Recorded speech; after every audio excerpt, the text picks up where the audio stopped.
पावसाअभावी पेरणी रखडली आहे. कृषी अधिकारी म्हणून शेतकऱ्यांना काय सल्ला देणार आणि एकंदरीत कोल्हापूर जिल्ह्यातून काय परिस्थिती? कोल्हापूर जिल्ह्याचा विचार केला तर कोल्हापूर जिल्ह्याचे खरीप पिकाखालील क्षेत्र हे 1,80,000 हेक्टर क्षेत्रावरती आहे. यामध्ये प्रामुख्याने भात पिकाचं क्षेत्र हे 90,000 हेक्टर आहे. त्या खालोखाल आपल्या जिल्ह्यामध्ये सोयाबीन पिकाचं जे सर्वसाधारण क्षेत्र आहे ते 41,000 हेक्टर आणि भुईमूग पिकाखाली एक 28,000 हेक्टर आणि इतर काही मायनर मिलेट्स वगैरे पिकं आहेत.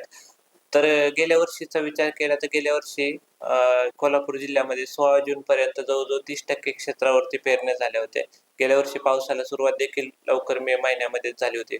परंतु यावर्षी जर पाहिलं तर अद्याप पावसाला सुरुवात झालेली नाही.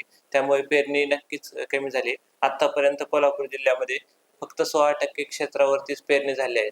यावर्षी एल निनोचा प्रादुर्भाव आहे. त्यामुळे पेरण्या ह्या पुरेशा पाऊस झाल्यावरती जमिनीमध्ये 100 पाऊस झाल्यावरती एक 4 ते 5 इंच ओलावा निर्माण झाल्यावरतीच करण्याबाबत कृषी विभागामार्फत आवाहन करण्यात आले. दुबार पेरणीची देखील आता शक्यता म्हणजे जाणवती आहे का? आता 16% क्षेत्रावरती जी पेरणी झाली ती प्रामुख्याने धुळवाप पद्धतीने झाली आणि जिथे सिंचनाची सुविधा वगैरे उपलब्ध आहे अशा ठिकाणी शेतकऱ्यांनी पेरणी केली आहे. तरी देखील विभागाने यावर्षी जवळजवळ 10% एक्सेस बियाण्याचं नियोजन केलं आहे. दरवर्षी कोल्हापूर जिल्ह्याला हे 18,000 क्विंटल बियाण्याची मागणी असते. यावर्षी आम्ही जवळजवळ 20,000 क्विंटल बियाण्याची उपलब्धता केली आहे. त्यामुळे जरी दुबार पेरणीचं संकट आलं तरी विभागाकडे पुरेशा प्रमाणात बियाणे उपलब्ध आहेत. त्याचबरोबर कृषी विभागाच्या जे वेगवेगळ्या योजना आहेत ज्यामध्ये national mission on edible oil आहे किंवा पल्सेस मिशन आहे, न्यूट्रिसिरियलचं मिशन आहे. या योजनेच्या माध्यमातून देखील खूप मोठ्या प्रमाणावर आपण शेतकऱ्यांना बियाणे उपलब्ध करून देत आहोत. एकंदरीतच आता जे शेतकरी पेरणी केली नव्हती त्यांना कोणती बियाणे तुम्ही पेरणी करण्याचा सल्ला देतात? कारण पाऊस पडणार नसल्याची शक्यता देखील हवामान खात्याशी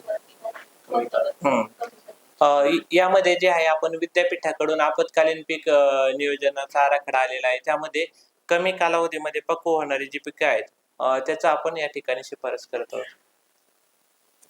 कृषी विभागाची काय तयारी आहे पावसाचा लक्षात? कृषी विभागाच्या मार्फत जे आहे ते 100 पाऊस झाल्यानंतरच पेरणी करण्याबाबतचं सर्व शेतकऱ्यांना आवाहन केलेलं आहे. एल निनोच्या अनुषंगाने जे आहे ते प्रत्येक सहाय्यक कृषी अधिकाऱ्याच्या माध्यमातून प्रत्येक गावामध्ये ही जाणीव जागृतीसाठी प्रचार मोहीम घेतलेल्या आहेत. त्याचबरोबर जे काही तंत्रज्ञान प्रसार आहे त्यासाठी एक व्यापक प्रसार करून जे काही प्रत्येक पिकासाठी लागणारं तंत्रज्ञान आहे ते सगळ्या शेतकऱ्यांपर्यंत पोहोचवण्यासाठी कृषी विभाग प्रयत्नशील आहे. त्याचबरोबर आम्ही यावर्षी महाविस्तार या ॲपचा देखील मोठ्या प्रमाणावरती वापर करत आहोत. या ॲपच्या माध्यमातून शेतकऱ्यांना प्रत्येक पिकासाठी जे काही अत्याधुनिक तंत्रज्ञान विद्यापीठांनी शिफारस केलेलं आहे ते शेतकऱ्यांना मोबाईलवरतीच उपलब्ध होत आहे.